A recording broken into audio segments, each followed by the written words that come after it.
No primeiro episódio desta série Enciclopédia de Jardinagem falámos da preparação do solo. Hoje vamos falar de fertilização ou adubação. E para isso temos aqui novamente o especialista e engenheiro agrónomo José António Silva, diretor técnico da Nova Agril. José António, mais uma vez, bem-vindo. Obrigado. E no primeiro episódio falámos de preparação do solo e hoje vamos falar de fertilização ou adubação. E vamos começar por esclarecer esta dúvida. Qual é que é a diferença entre fertilização e adubação? Na verdade são sinónimos. É a mesma coisa, fertilização e adubação falamos do mesmo. Trata-se no fundo de aplicar um adubo ou um fertilizante para melhorar a nutrição do solo ou do vaso onde temos as plantas. Porquê é que é tão importante adubarmos as nossas plantas?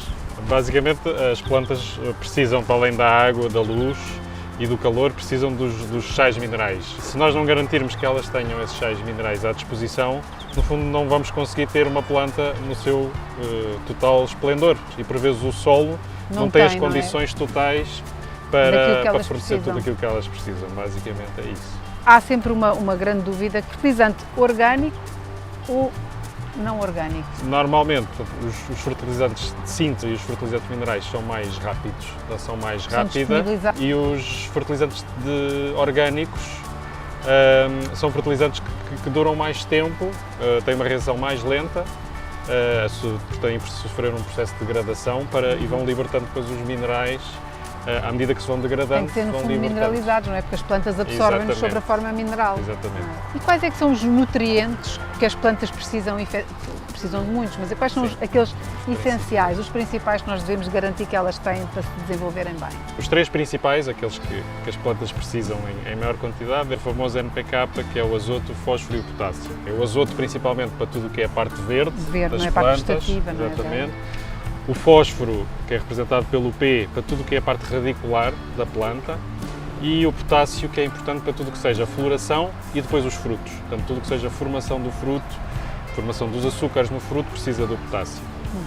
Depois existem outros nutrientes que também são importantes, a seguir a estes três, que é o cálcio, o magnésio e o enxofre. O cálcio é muito importante para a fruta, o magnésio, que é muito importante também para a atividade das folhas, e o enxofre, que é um mineral também que é essencial para o funcionamento das plantas, para ela sintetizar as suas proteínas e ser uma planta mais resistente também, dar resistência. Eu acho que as pessoas muitas vezes têm a dúvida, e agora o que é que eu vou comprar e como é que eu vou aplicar? Portanto, já falamos da origem, agora falamos da formulação. Exatamente, não é? Portanto, da formulação podemos considerar também aqui alguns grupos.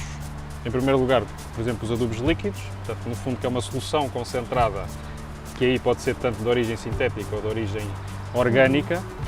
Temos aqui até dois exemplos, um orgânico e outro de síntese, mas portanto é uma solução concentrada de adubo que é sempre a ser diluída em água e aplicar através da rega ou foliarmente, sobretudo para corrigir às vezes aquelas tais carências que estávamos a falar há pouco, de nutrientes, porque quando aplicamos foliarmente com um pulverizador, a absorção é sempre mais rápida. E portanto o resultado também é mais rápido. Para diluir em água também podemos ter adubos solúveis, como por exemplo este aqui. No fundo é um sal de adubo que pode ser diluído em água, mas também é sempre um concentrado para diluir. E esse é para a rega também, é na água? Para a rega, para aplicar rega ou foliar também. E depois temos os adubos granulados, que, como já falamos há pouco, podem ser de origem orgânica, de síntese ou mineral. E depois temos as barras nutritivas. Barras nutritivas que no fundo colocam é muito bom para as plantas em vaso, não é? Sim, é um compactado de adubo já pronto a aplicar, que dura 6 a 8 semanas e que pode ser aplicado diretamente nos vasos para adubar as plantas. E os chamados os adubos de libertação controlada? Os adubos granulados tradicionais, digamos assim, como o conhecido adubo azul, por exemplo. Exatamente. É um adubo mineral em que os minerais estão todos disponíveis e não podem entrar em contacto com a planta diretamente. No adubo de libertação controlada, o que acontece é que os minerais são revestidos por uma película que os protege e que faz com que eles não estejam disponíveis para a planta. No imediato vão sendo depois disponibilizados em função da temperatura e da rega, não é? E da rega, mas principalmente da temperatura. Quanto mais alta a temperatura, mais liberta e mais disponibiliza os nutrientes, e são adubos que podem durar 3 meses. No caso, por exemplo, de adubos para relevados, são adubos normalmente 3 meses, mas adubos, por exemplo, para pôr em vasos de flores e não só. Estamos a falar de orquídeas, por exemplo, um adubo de 5 meses e pode ir até aos 9 meses ou até aos 12 meses em alguns casos. Portanto, são adubos que têm este revestimento, pode ser colocado junto das raízes porque não queima e que garante a nutrição, no fundo, diária. Durante muito tempo, durante, não é? Durante muito tempo. Ou seja, por exemplo, temos aqui várias plantas diferentes e as plantas têm diferentes necessidades de adubação, Sim, não é? Ou seja, exatamente. Um adubo universal provavelmente não me dá para todas estas plantas. Quais é que são as especificidades? Eu sei que tem alguns mais específicos para umas coisas, outras, por exemplo, as orquídeas têm uma necessidade muito específica de fertilização, não é? Normalmente, portanto, o que se tenta fazer é agrupar as plantas por necessidades e depois formula-se e faz os adubos em função dessas necessidades. As orquídeas é um grupo de plantas muito específico, portanto, normalmente desenvolvem-se formulações próprias para essas plantas. As hortênsias ou as acidófilas, não é? Como temos aqui. Rododendros, as camélias, etc. São plantas que têm também necessidades específicas, não só de nutrição, mas também de acidez. Exatamente. Como é que elas ficam azuis? Pronto, o azul tem a ver com o alumínio. Quando há alumínio disponível no solo ou no substrato, elas conseguem ficar azuis, sintetizam um pigmento azul. Quando não tem o alumínio, normalmente tem tendência a ficar cor-de-rosa.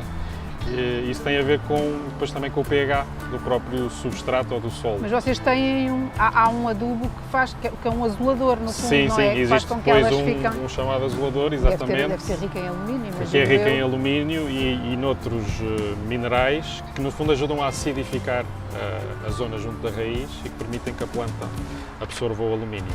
Em relação aos relevados, são muito exigentes em fertilização? Estamos aqui em cima de um e sabemos que agora na primavera e no verão não nos podemos falhar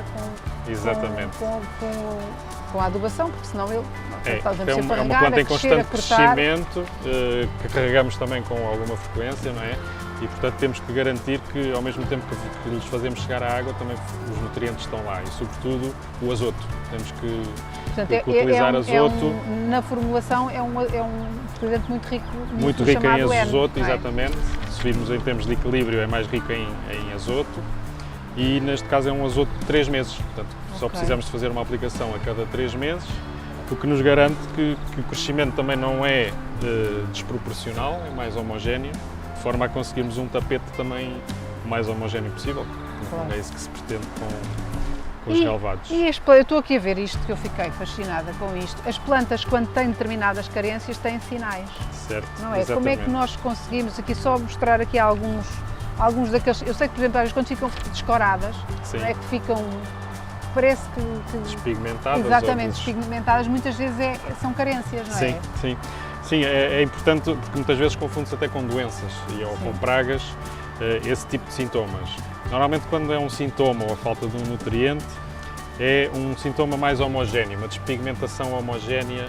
Na planta toda, nas folhas todas? Nas folhas todas, ou às vezes nas folhas mais velhas, ou às vezes nas folhas mais novas, depende, mas há um padrão mais ou menos definido. E aqui exemplifica-se um bocadinho o que é que a falta de cada um destes nutrientes que fomos falando pode provocar em algumas plantas mais conhecidas. Mas de facto há um padrão, quando falta aquele nutriente há um padrão que às vezes é mais fácil ou mais difícil de identificar, mas que é importante não confundir com doenças, não tem nada a ver com doenças. E aqui o que nós temos que fazer mesmo é alimentar as plantas, é corrigir no fundo a falta deste mineral. É como se a nós estivesse a faltar uma vitamina, por exemplo. Exato, portanto eu acho que ficaram a perceber, não é, agora que há uma grande variedade de adubos e que as plantas não têm todas as mesmas necessidades e no fundo é escolher o adubo certo para a planta certa e depois cumprir as dosagens e a periodicidade. Exatamente. Não é? E depois, na altura do inverno e do outono, muitas vezes há plantas que nem são precisas adubar. Normalmente a maior parte das plantas, a não ser algumas plantas mais de interior, mas a maior parte das plantas fica estagnada, digamos assim. Exatamente, está assim portanto, mais o crescimento ou menos, é muito mais lento e não há grandes necessidades de adubação e muitas vezes de rega também não. Exatamente. Portanto, é agora primavera e verão é que é o auge ideal, e não lhes podemos faltar.